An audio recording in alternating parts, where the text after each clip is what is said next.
Hey there everyone, Steve Gonza, physical therapist with Run Smart Online, and for the last decade I've been helping runners tweak their run form, get over injuries, and do these things. I want to share something with you. It's all about heel striking and run form. That is a big topic a lot, and I'm going to talk about what's called tapping the brakes. And this is something that's going to slow you down, it's going to get you injured, and overall, if you can fix this, it's going to really help you improve your running. And if you're looking to run for the next 5, 10, 15 years, definitely take a listen here. Before I forget, if you like what I'm talking about, you want to learn more, go to the midfootproject.com. We're going to be helping runners get off their heels and onto their midfoot in a 5-week course. When I first discovered the importance of run form was about 10 years ago. So I'm a physical therapist, like I said, and I have a runner come into me who is two things, and I think we can all identify with this at some point in our running. She was frustrated because she was constantly, overcoming injuries, and she was disappointed with how her races and her training was going. And again, it's kind of difficult to be able to get results when you're constantly hurt. So this is when I first started getting into looking at run form about 10 years ago. And I'm sitting on the couch at night. My wife's in bed. She's goes to bed early, and I'm a night owl. And I'm just kind of combing through some research, trying to figure out what's out there. This is around 2009, 2010. And I'm just going through some research. I'm just, scouring, what can I find to help this runner? She was going through my head.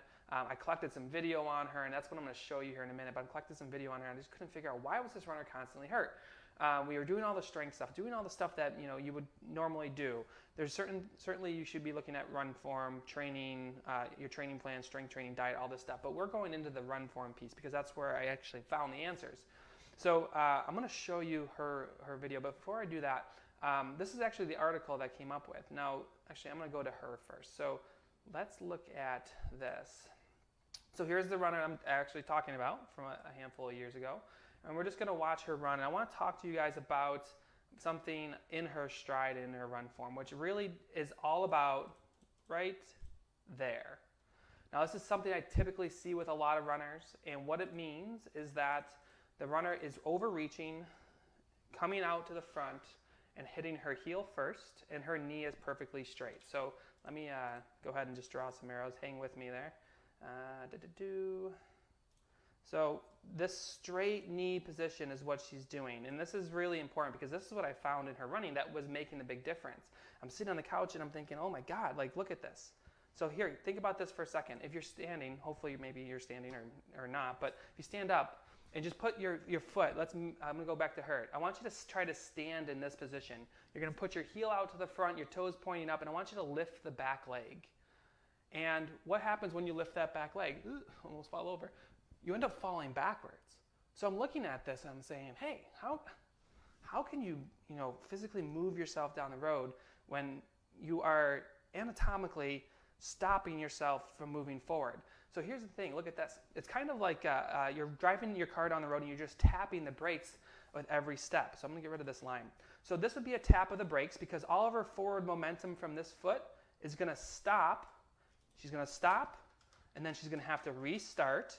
She's going to go off and push off on the other foot. And what does she do? She overreaches, she hits her heel, she stops, and she goes through the other foot. And it's this constant start and stop motion in her run form that is completely counter-inhibitive, or it's very inhibitive to moving forward.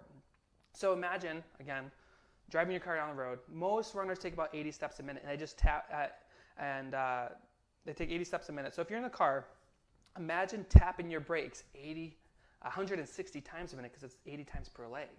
How inefficient is that? How would that feel to your body? Not great, right? So it's very difficult to be able to get results in your running when this is what's happening. I want to show you, this is when I was going through her running and I'm like, oh my God, look at this. How can we expect this runner to get better? Again, this is 10 years ago. Run form was just coming on the scene. Born the Run was just written. I want to show you an article that actually is from 2010. And let me pull that up. Let's see. Forefoot strike patterns and collision forces in habitual barefoot versus shod runners. And I just want to show, I'm not going to be focused in on the barefoot side so much. Let's see, I'm going to try to zoom in here.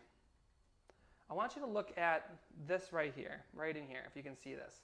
You see how this is the point where someone impacts, and look at how much force is coming on, how quickly. This is a research article that was done.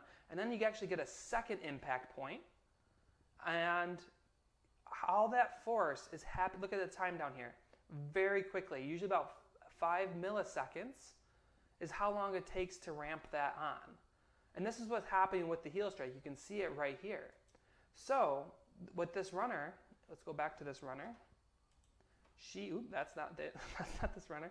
When she's hitting the ground, what's happening here is the ground is coming up, it's meeting her, and it's driving her backwards. So the second she contacts the ground, she's going to have this huge spike in force.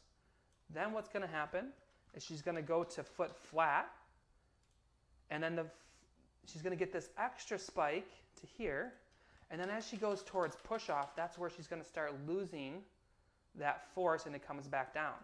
Now what happens when she stops on the other side? She does the whole thing over again. She gets this braking force every single stride that she's taken. Now if we look at that and we actually changed it, it made a huge difference in her running. So if you've ever seen yourself running, you know you do this. It's something that you really should consider missing. Before I forget, if you're interested in learning how we do this, we have a 5-week course at midfootproject.com. But I want to show you the next part, which is that other part of the research article. So look at this. There we go. So I'm going to go down. I want to scroll down a bit here. This is barefoot. Okay, so look at how the force, this line is much smoother and it's more spread out. So this person's getting the initial peak acceleration just after the 0.1. Now look at the peak on the barefoot running and how much longer it is.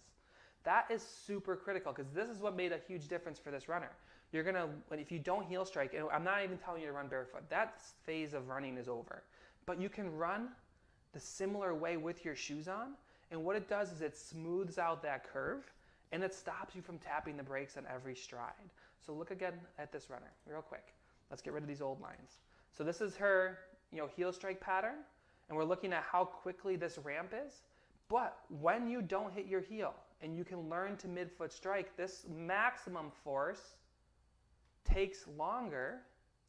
Let's see, do this. Here's the maximum force in a heel striker.